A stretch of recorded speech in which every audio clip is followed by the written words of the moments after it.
Hey everyone, I know I was supposed to make this video yesterday, but unfortunately some number corrections came up and I had to make sure everything was in order before I started making this video. But today we're going to be talking about legendary and exotic weapon changes across Renegades, new archetypes, new exotics, stuff like that. And then of course yesterday, or I suppose 2 days ago, we talked about abilities. And tomorrow we're going to be talking about legendary set bonuses as well as exotic armor, new exotic armor, and exotic armor changes from existing pieces. So with that out of the way, let's go ahead and get started. Now, unfortunately, I'm going to have to start this video by making a little disclaimer here. I can't really talk about the dungeon archetypes. There's about half of the new archetypes that have been gated behind the dungeon. That's going to be the balanced 450 auto you see on the right side, balanced 900 LMG, balanced 540 pulse, balanced 260 scout, and of course the dynamic 140 sniper. These are all equilibrium weapons, and so I will be talking about them when that dungeon releases and I get my hands on them so I can test them. I will say, probably nothing too surprising from these weapons. A lot of the heat weapons, you can kind of draw the same conclusion for a lot of them, and we're going to be talking about that in the rest of this video. So, you'll probably know most of what you want to know about these weapons ahead of time. The dynamic 140 sniper is maybe the odd one out. It's a little bit different and might raise some interesting propositions for damage in the future. But for now, let's go ahead and get started with what we do know about, what we do have on hand right now, which we're going to start with the dynamic 180 hand cannon, the primary variant, because of course there's a special variant as well. My note here says 32.3% better than normal 180 hand cannon. That is just because it is a heat weapon, so heat weapons inherently get increased damage against powerful combatants, and I test against bosses for base damage. And of course, it is better because it's also a dynamic weapon. And dynamic weapons, the idea is that they generate a lot of heat, and so they have theoretically smaller mag sizes, and that will decrease their shooting uptime. So in exchange, they have increased base damage against all combatants. And these two things combined, these two effects combined, make this thing 32.3% better than a normal 180 hand cannon. Now the question then becomes, is this mag trade-off something that makes the hand cannon equal to a standard 180 RPM hand cannon from a balancing perspective? And the answer is no. But let's go ahead and compare hand cannons real quick. So let's filter by hand cannons in the archetype tier list. If you're interested in game balance at all in Destiny at a deeper level than most people would consider looking when it comes to comparing archetypes together, this archetype tier list right here is a great place to start. So I'm going to go ahead and filter by hand cannons. I'm going to filter by primary hand cannons because we're not looking at the special variant yet. And let's go ahead and look at something I call the add clear score. This is the add sum column here. And what this does is it basically takes an average, or not an average, but a sum of typical minor DPS, so DPS against red bars, and then typical elite DPS. And I believe it weights elite DPS a little bit more heavily than minor DPS. It adds these two numbers together and then does a little bit of applying factors. And then what we have is this number right here, which I think is an accurate representation of how good a weapon is for quote unquote add clear. So as you can see here, the spreadshot hand cannon is still an insane outlier even amongst all primary types, not just hand cannons. But then let's look at the dynamic 180 RPM hand cannon. Now you would think that this weapon, because, minors and elites, I guess, the dynamic hand cannon has a boost against elites. But you would think that it would be kind of similar to a standard 180 RPM hand cannon because its mag size is 14 compared to a typical 180 RPM hand cannon, which has a standard mag size of 17. However, that is not the case. This weapon, despite its drawbacks, I suppose you could say, has an add clear score that is, I would say, significantly higher than that of a regular 180 RPM hand cannon. On top of this, this is not considering the fact that heat weapons, which we'll talk about this when we get to the final video of this 5-parter series, heat weapons have a specific little mini game that can make them significantly better than the standard weapon type, right? So you have balanced heat weapons, which have the perfect vent mechanic. And then you have dynamic heat weapons, which are most of the heat weapons that we have right now. We're getting a lot of balanced weapons from the dungeon, but right now, most of our heat weapons, in fact, all of them except for one, are in fact dynamic. And dynamic weapons, you can let them overheat. It's not really a, downside to doing that. And then if you interrupt the reload in the final bar when you are shooting, and you just shoot, you interrupt, you shoot when it reaches that final bar, you'll get something called the dynamic heat limiter effect for about 5 seconds. And this basically halves the amount of heat that your weapon generates and basically doubles your mag size, provided you stay within that dynamic heat limiter window. And so this basically allows you to double the mag size of most heat weapons, including the dynamic 180 RPM hand cannon. So yeah, that's just something to be aware of. And these numbers do not even consider that minigame. So if you're playing optimally and you are, triggering dynamic heat limiter every time, this number is going to be a lot higher. Okay, so that's pretty much it for the 180 RPM hand cannon that is dynamic. Let's go ahead and compare the special version. Okay, so for this, I'm actually going to filter by all specials. and we are going to, again, filter by ad clear score, because what most people are going to be using this thing for is ad clear, right? Now, notice here that the micro missile pulse, the rocket pulse, despite its reserve nerf, which you can see here, I've set this to 14, despite the fact that the micro missile weapon is also not a heat weapon, has significantly higher ad clear score than the dynamic 180 RPM hand cannon that is of the special variant. And if we look at its total damage, despite the fact that it was nerfed from 18 to 14 shots, still has a rather substantial lead over the dynamic 180 RPM hand cannon. The other rather embarrassing thing about this whole situation is look at the micro missile sidearm, the rocket sidearm, a bit of an older weapon compared to the other two that we're comparing it to, but if you look at the minor total damage, it's 26k compared to the 30k that the dynamic 180 RPM hand cannon has to offer. The dynamic 180 RPM hand cannon, not only does it have that dynamic bonus, which gives it an inherent bonus to its base damage, which, the rocket sidearm, the micro missile sidearm doesn't have, the dynamic 180 RPM hand cannon is quite an unforgiving weapon to use. It's explicitly single target, which the micro missile sidearm is not. It has much worse perk synergy with splash perks compared to the micro missile sidearm, and this thing essentially requires a crit to be useful. Look at this thing's crit multiplier. 4 times. 4 times. That is the most extreme crit multiplier I have ever seen on any weapon in Destiny, including exotics, including linears, including snipers, which you can see are right here.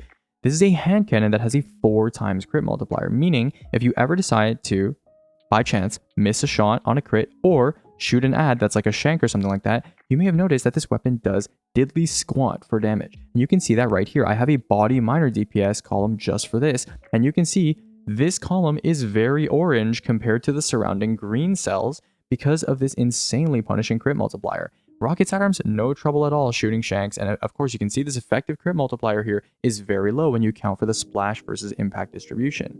And so in my opinion, the dynamic 180 RPM hand cannon, the special variant, is one of the most overrated weapons this expansion. I know a lot of people, I had friends literally who I was talking to, and they're like, oh, why are people loving this blaster so much? Is it because it's really good for ad clear? Like, oh, it feels really good for ad clear. It's a new weapon, and it's a special weapon, and it has decent total damage, so of course people are going to like it. And obviously, there's no doubt that it's insanely good in the PvEVP aspect of Renegades, aka invading and countering invaders. But when it comes to actual PvE roam gameplay, this thing isn't very good. It's not very good. It's very punishing to use, sucks against body shot only targets, and when you compare its total damage against a rocket pulse or a rocket sidearm even, it's just a less efficient weapon. So really, what is it for? What is it good for? And the answer is, well, I kind of went over this in my Renegades weapon preview video, but this thing is the most OP special weapon DPS in the game right now, maybe even arguably the most OP DPS in general in the game right now. When I was at Bungie, I was, I obviously had the privilege of testing this hand cannon ahead of time, and I believe one of the devs while I was there was like, yo, you should try this with Lucky Pants. And I was like, yeah, I was going to try with Lucky Pants. That sounds like a good idea. And so I tried it with Lucky Pants, and I said, this hand cannon doesn't have any like special scaling, like nerf scaling, like you guys put with Arianas and stuff like that. And they were like, yeah. And I was like, oh, okay. And I saw that this weapon, this hand cannon, does 3.4 times approximately more damage per shot than a standard 180 RPM hand cannon. And with the accelerated assault or accelerating assault origin trait with the right roll, you can get 17 shots off with this weapon. 17, which is the standard Lucky Pants window for a 180 RPM hand cannon. So they basically took Lucky Pants 180 RPM. Let's go to the swap tab. I mean, I've already shown you guys this, but let's go to the swap tab, right? Let's filter by Lucky Pants here, right? 180 RPM hand cannon with precision instrument, sightline survey, 2.6k DPS. Not amazing, right? Not amazing, but that's, like Winter's Wrath, right? Winter's Wrath got a 3 times buff across this patch, and its DPS was horrible. It was horrible. So 3 times wasn't enough to make up for it. This isn't even that bad. 2638 swap DPS, that's like okay, right? That's like standard primary, good primary DPS territory. What happens when you multiply by 3.40? Yeah, that's 9,000 swap DPS. That is the equivalent of 2 Star Eater Novas in a single hand cannon mag. 2 Star Eater Novas from a little pew pew, little blaster. So, yeah, anyways, I'm not sure. It's probably going to be nerfed or disabled for contest. I mean, Pretty obvious, I think. Pretty obvious. Okay. Anyways, let's go ahead and talk about some comparisons here to really nail home my opinion on this thing. So you might be wondering, what about without Lucky Pants, right? I've seen it. Oh, Hunters are so good with it. What about on Titan and Warlock? Well, let's take a look here. Dynamic 180 RPM hand cannon special does 12.1 thousand total. A rapid fire sniper with no 4th times a charm does 13.3 thousand total. A rapid fire fusion does 15.6 thousand total. A heavy burst shotgun does 16,000 total, again with no 4th times the charm. And so this thing kind of sucks without Lucky Pants. It kind of sucks. It has 2 fortes. It's great for PvEVP where you have access to ammo. It's basically like a legendary forerunner. Super easy to use against invaders. Great for that stuff. And then number 2, it's insane with Lucky Pants. But outside of that, this thing's total damage, very mediocre. Add clear potential and splash perk synergy, pretty terrible, right? So that's kind of my opinion on this thing. I think it's very overrated for ad clear. You should just use an arc rocket pulse. It is just more efficient of a weapon to use. If you like using it, go for it. But in terms of raw efficiency, it is just not that great compared to what else we have in the energy slot right now. Even rocket sidearms, I would argue, are a little bit better, especially given that they don't even have the base damage increase from the dynamic thing, and they're still basically better. So yeah, that's my opinion. Just very OP for DPS and for invade stuff, but not much else. Okay, let's move on. Let's talk about the only balanced weapon that we have available to us right now, and that's going to be the balanced 900 RPM SMG. So I'm going to go ahead and filter by SMGs real quick. And yeah, this is filtered by ad clear score, and you can go ahead and take a look here. I mean, no surprises. This thing is just better than a lightweight SMG by a little bit, right? By a little bit, because it's not that different, right? It's not that different against specifically red bars, right? Against bosses, as you can see here, 1 mag DPS. This is obviously the best SMG archetype in the game for boss DPS, as you can see, right? 466 boss DPS across 1 mag. That's because of the heat bonus. The heat bonus, and for Luna B DPS, there's also a difference because this thing's mag is like slightly bigger as well. But yeah, like you can see here, excellent for boss DPS just because of that heat weapon bonus against powerful combatants. But for regular ad clear, it's basically a lightweight. It's effectively a lightweight. Okay. Yeah, 15% better than normal lightweight SMG, like I mentioned. Yeah, nothing much else to say here. Yeah, remember you can perfect vent. This max reload thing is, I believe it's accounting for perfect vent, if I'm not mistaken. Yeah, I think it's accounting for perfect vent, but yeah, that's something you should be aware of, I suppose.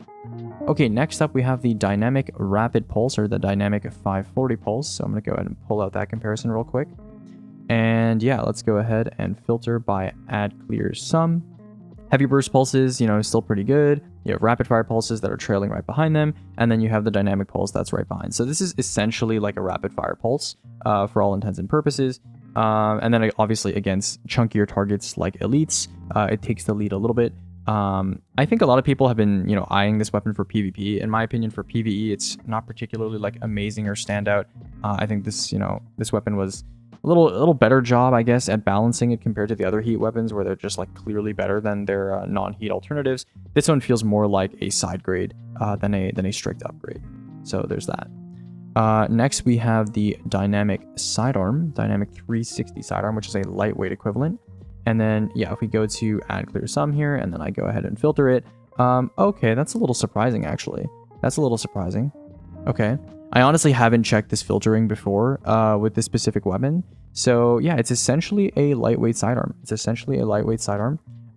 If we go ahead and look at its reload values, I mean, yeah, that really gives away why this weapon is performing like much, worse compared to the standard sidearm archetypes. If I were to change its reload value to 1, you can see here that the, yeah, you can see the, oh no, I have the typical value here. Yeah. If I were to change this to like 1.2, you can see here that the ad clear sum score goes up way higher, and it just kind of dwarfs all of the other primary sidearms. It's like up there with adaptive burst. But you can see here that because it's a heat weapon, its typical reload value is a lot worse. You spend a lot of time reloading and fully venting compared to other primaries, which I think makes it, that's like a good way of balancing the weapon, right? It's a good way of balancing the weapon. But of course, this is not accounting for dynamic heat limiter, which I think is pretty easy to activate on a sidearm.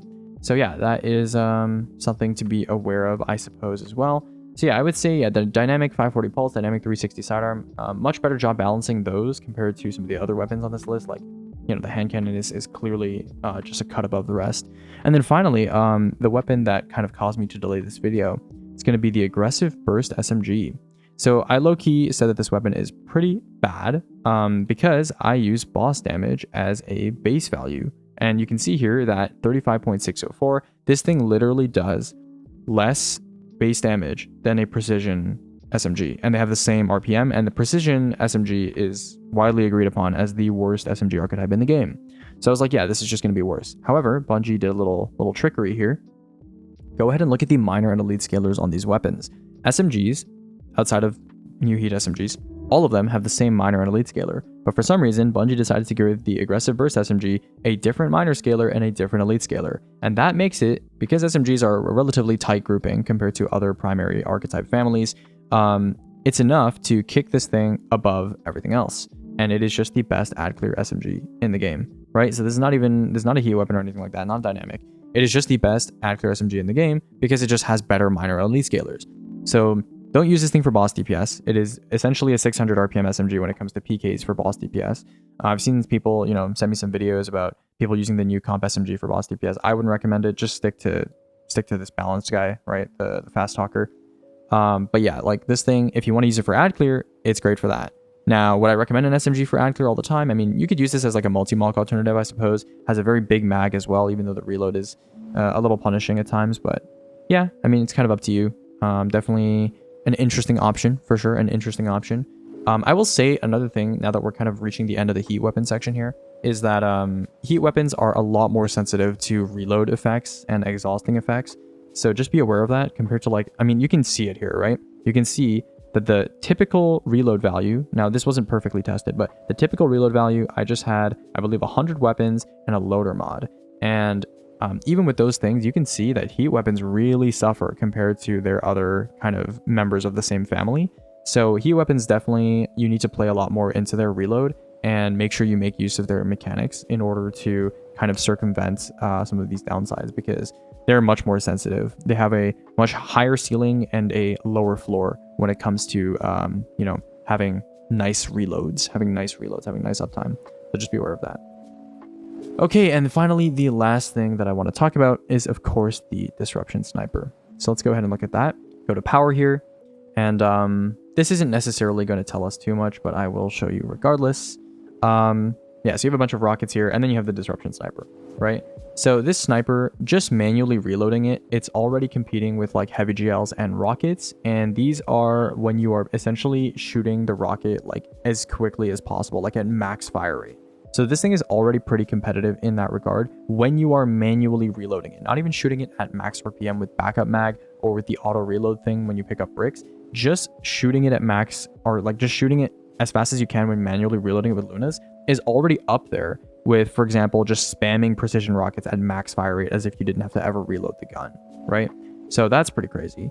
This Luna B DPS thing is wrong because it calculates using a different formula, and that doesn't make sense for a one mag weapon, so just be aware of that, I suppose. But yeah, pretty impressive stuff from this guy.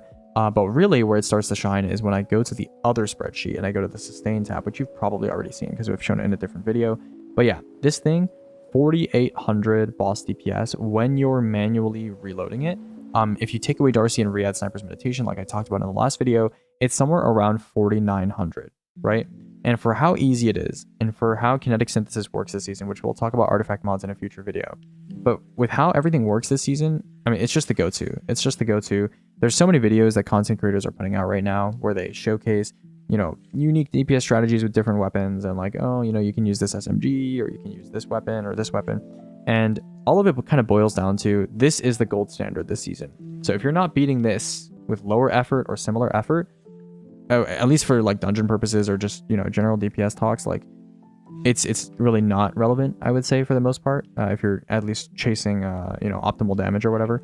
So this thing is really the right balance this season between, low effort and really high reward and just having insane total damage.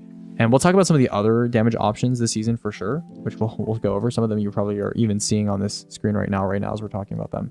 But yeah, another thing I want to say is the capture footage I had from the gameplay preview, I got an incorrect base value from that footage. I think it was my fault. So yeah, this is maybe landing a little bit lower than people might expect compared to where it was before. But the reload value, like how fast you can shoot this thing by reload spamming at max reload, was faster than I expected. And because of that, it kind of moved down, and then I moved it back up. So it's not as high as it once was if you were looking at the spreadsheet pre-Renegades release. But I think it's, you know, it still accurately depicts a picture of how good this weapon is right now, especially with the artifact mods. The Darcy buff. Now, normally Darcy is, I believe, a 15.9% buff to special snipers. For some reason, Darcy with this sniper in particular is like 13.5%, which is not... It's not that much, right? It's not a huge difference or anything like that. But in my opinion, you know, having one person be on Darcy to buff everyone else by like 13.5%, not super worth it in my opinion. So I would say maybe don't run Darcy with this thing. I obviously put network targeting here because people are probably curious, but you know, just drop it like by a couple hundred DPS if you're curious what it looks like without Darcy. Apparently this thing reloads automatically when you pick up the kinetic synthesis bricks, which allows people to just hip fire into a div bubble and sit underneath the div bubble collecting ammo pickups and just shooting nonstop. Apparently it also drops with backup mag, which it's not supposed to because you can't equip backup mag on it normally, which gives it a size of a 4 mag, and then also with Envious gives it 12 in the mag, which is also probably not intended, so that's probably also going to be addressed before the day one. And then, yeah, we've already talked about how this thing's damage profile is ridiculous, even without Darcy, right? So let me go ahead and get rid of Darcy from this calculation here. You can see that this thing's base total damage is 110,000. And rockets with Pack Hunter, 60k. 60k with a good damage perk, right? So pretty crazy how this thing is kind of up here in this kind of top tier of damage options, like optimized rockets, and it has doubled the total damage without any external assistance. So, and you're manually reloading the gun. It's not a rotation weapon. You just reload the gun, right? So, that's pretty cool, I guess. And then obviously heavy GLs and other rockets, you know, they're falling even further behind when it comes to just base value. So, yeah. I mean, it's, as I say here, uncontested even without Sniper's Meditation or any sort of special reload tech. Still class leading without Darcy. Matches Acreus profile, which is right here, right? Matches the Acreus DPS profile. But it has more total damage. It has more total damage and it can be used at range. Only requirement is obviously that you hit the crit. So yeah, that's my opinion on the new archetypes. Let's go ahead and talk about a couple other things, some adjustments that were made to the sandbox, and then we'll move on. So, Rocket Pulse reserves, you know, everyone was talking about this for a short period of time. 14. What does this mean? Let's go ahead and Control F, Mint Retrograde. Mint Retrograde right over here, Rewind Honing. What is this thing's profile looking like now? So before, when it had 18, I can just show you real quick. 18. 62k total. Pretty impressive for a special. You know, it's up there with like Recon, Redirection, Succession. It's kind of similar to some of these other weapons here that are, you know, 4 times a charm specials or, you know, new Malpais, that sort of thing. Now it's got 48k. 48k. So that's a pretty big difference against new Malpais. New Malpais also received a nerf this patch, but, you know, that's a pretty substantial difference, right? So that kind of sets the boundary between legendary and exotic a bit better. Now, the funny thing is, this has now similar total damage to heavy GLs, which is like, if that doesn't tell you how bad heavy GLs are right now, that's, you know, I don't know what will. It's like, oh, this thing got nerfed and it still has the same total damage as like a heavy weapon. So that's funny. It has the same total damage as like Truth and Merciless and non 4 times a charm heavy burst shotgun. So that's kind of where it is right now, which I think is like fairly balanced. I will say its DPS is still like pretty strong, like 3500 is still pretty strong DPS, but we're low-key power creeping past it this expansion with the heavy sniper and the special blaster and all this stuff, so, and still hunt. So, you know, they low-key probably needed to nerf it if we were staying in last season, but because we're not staying in last season and we're moving on and there's more powerful stuff now, people are probably gonna think that like rocket pulses are not balanced, but like they're not like immediately needing a nerf like they were last season, if that makes sense, right? They're still very good for a legendary special, don't get me wrong, but you know, it's not as dire as it once was. Rapid fire pulses, I believe Bungie in their patch notes said that there would be a crit damage increase on them, but I only recorded a 3% body shot increase, so just, I mean, who cares? It's whatever, right? Regular shotguns. Okay, so rapid fires, I basically recorded a 3% increase to their base damage. Lightweights, it was a 6.4% increase. Precisions, it was a almost 2% increase. Aggressive shotguns, 6.6% increase. Rapid fire slugs, 6.4% increase. And their DPS also, even when accounting for this new damage, because Assault Mag is no longer bugged, their DPS dropped 25%. So they were already kind of struggling to be competitive in their Assault Mag bugged state with the 140 RPM, I believe. And now that their RPM is back down to where it should be with Assault Mag, with the +5 or +10 or whatever it is, they got a 25% drop in DPS. So yeah, rapid fire slugs, dead in the water. They were already kind of floating in a life jacket, but their life jacket has had punctures in it, and now they are sinking to the bottom of the ocean. Okay, fusion rifles. Some charge time changes, which I did, I believe, adjust in the archetype tier list, if I'm not mistaken, but I might not have, so I'll check on that later. But fusion rifles, yeah, I think I did. I'm not sure, whatever. Fusion rifles, yeah, 4%, 4%, 4% for precision, adaptive, aggressive, and 7.3% for high impacts. All of these in general, my thoughts on them, they don't really affect the meta because shotguns and fusions are just not really meta right now with how things are, right? You have Special Blaster Lucky Pants, you have Heavy Sniper, which essentially never needs any sort of special ammo assistance, you have Izzy for shooting the kinetic ruptures, and then you have Still Hunt. Like, none of these things have any room in the sandbox for legendary shotguns or legendary fusions. So they're nice, these are nice changes, they're welcome changes. These weapons were a little underperforming, but they're not going to matter. Okay. Exotic weapons. Okay. So this is some interesting stuff. Deathbringer consistency increase is nice, but not that noticeable. Oh yeah, honestly, when I was using Deathbringer, I didn't see that the clustering was like insanely tight or anything like that. It kind of felt similar to last season if you were shooting at the correct height. But then again, maybe, you know, if you shoot higher, it's like, you know, noticeably tighter clustering or something like that. When it comes to DPS though, this thing has a similar damage profile to Sleeper. So if we go ahead and look at Sleeper, which is placed a couple rows below it, they have pretty similar total damage, right? 77k to 83k, and their DPS is pretty similar as well. Deathbringer requires like a bit more optimization with like its reload timing and holding and shooting and stuff if you want to get this 2.3 second value. But yeah, it's Deathbringer. I mean, it's fine. It's like a decent dump option, but like the real question is like, why would you use this, I guess, compared to other weapon options? So yeah, that's all I have to say about Deathbringer really. Chaperone. So Chaperone has been interesting. They said that they wanted to make this a rapid fire slug or something like that in order to, I don't know, match its identity better or something like that. I don't quite recall. So if you want the raw data, you can just read what's on screen here. But yeah, the new fire rate, it wastes less time when you're reload canceling because yeah, when you're reload canceling a shotgun, right?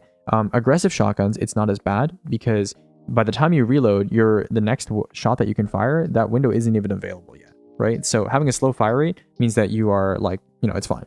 But now that this thing shoots faster, you know, it's closer to like how fast you can actually reload cancel. But at the same time, this thing lost DPS and total. It lost DPS and total. I thought swapping to a rapid fire slug archetype would actually make this weapon higher DPS. But when you account for reload canceling and you account for a total reserve dump, yeah, this thing literally lost DPS and total damage, right? It loses about 5.5% DPS, which is Chaperone was already not very good. I mean, 3k DPS is not good. So yeah, losing 5.5% DPS is not great. Yeah, I mean, if you want the technicals, they're all here, but you know, not particularly. Yeah, 9.5% base damage loss, like, yeah, okay. Anyways, Revision 0 has like a little kinetic tremors effect now with the Hunter's Trace shots. Every time you shoot, like one shockwave appears underneath the target. Increases the damage of these shots effectively by 23.5%, which is actually quite substantial. So if you're a Revision 0 fan, I hope you enjoy this. But I know not a lot of people use Revision 0 right now, but if you like it, yeah, it's nice.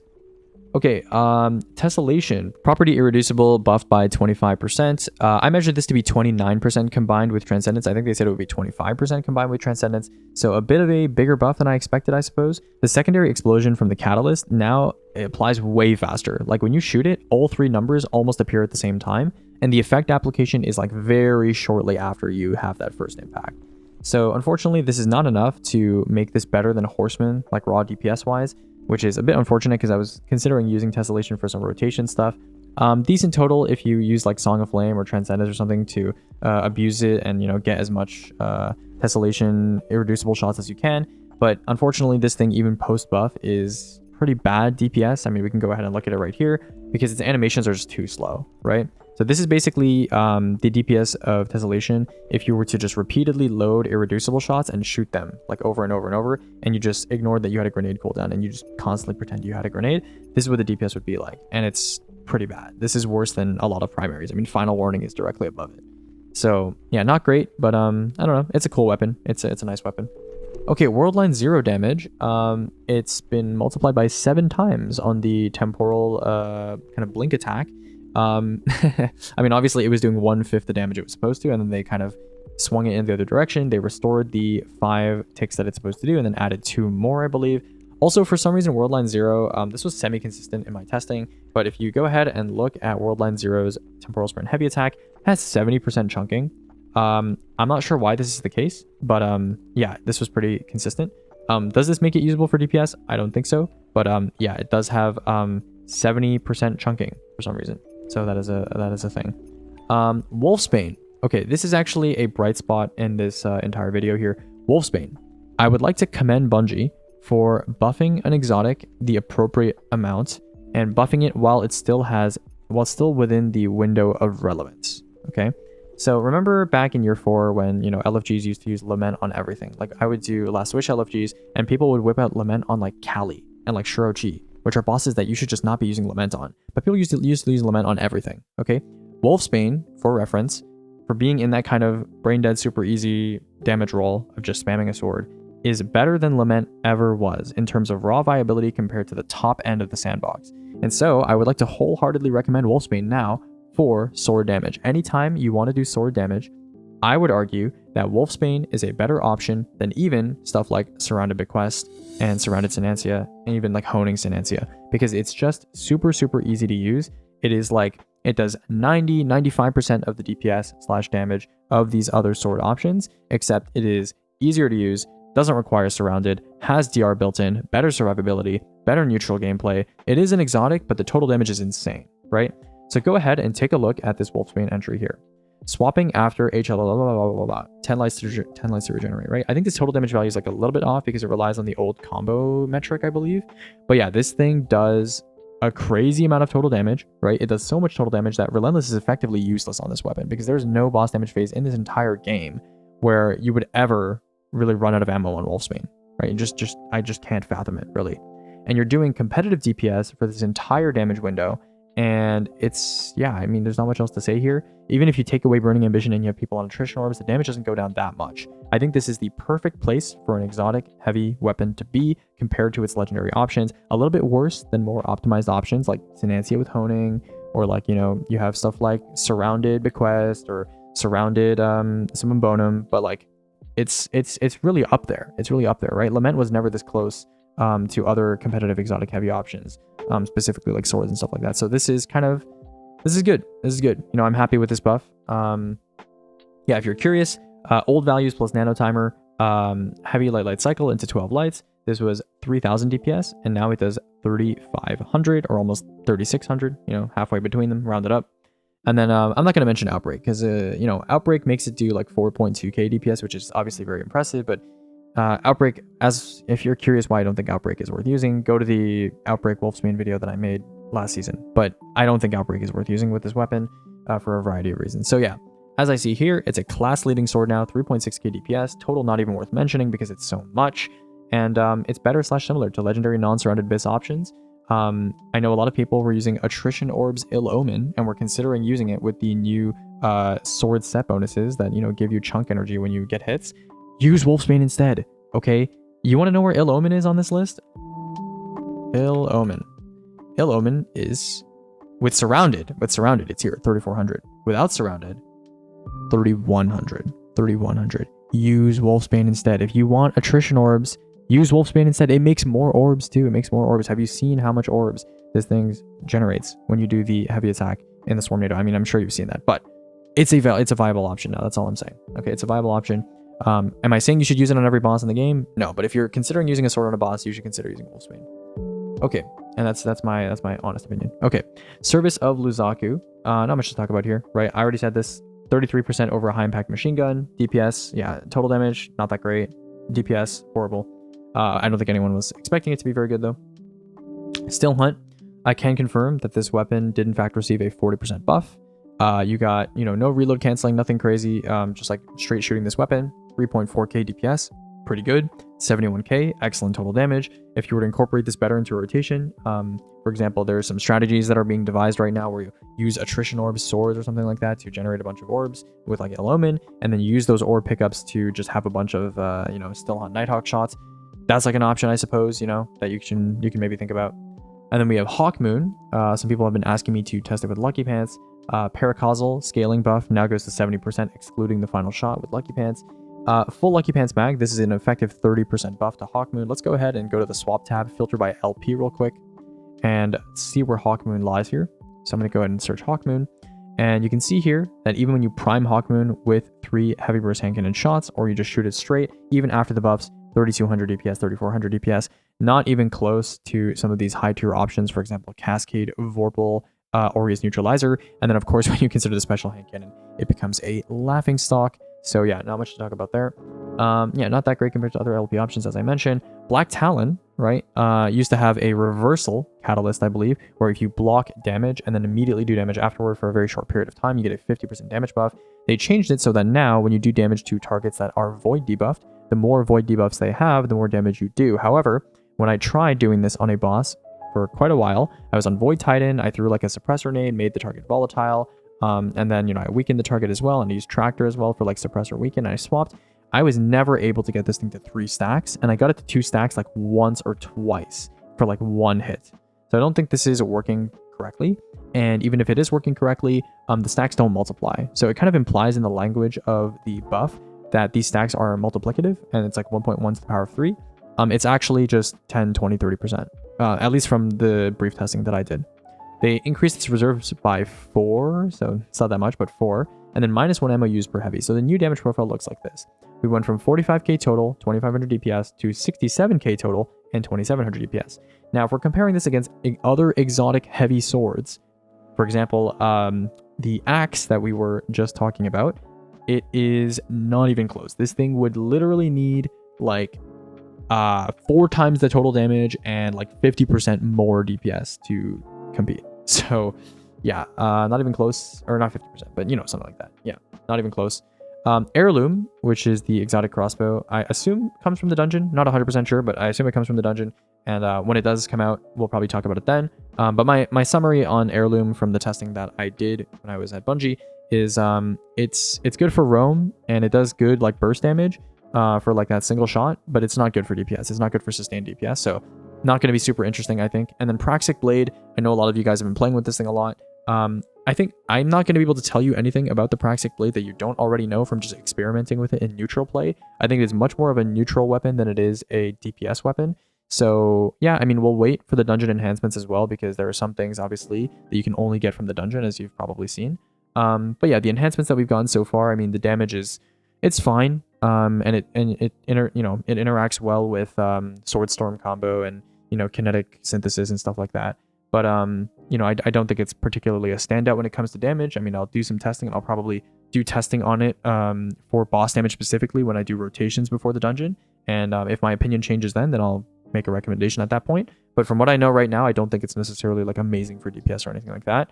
If it is though, that would be nice, I guess, because it is not a heavy weapon, and it also has very good total damage, so it'd be very, very easy to use.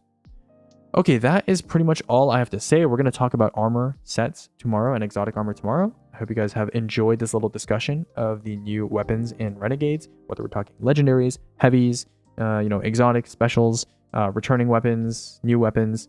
And yeah, I'll see you guys tomorrow, and yeah, have a great day.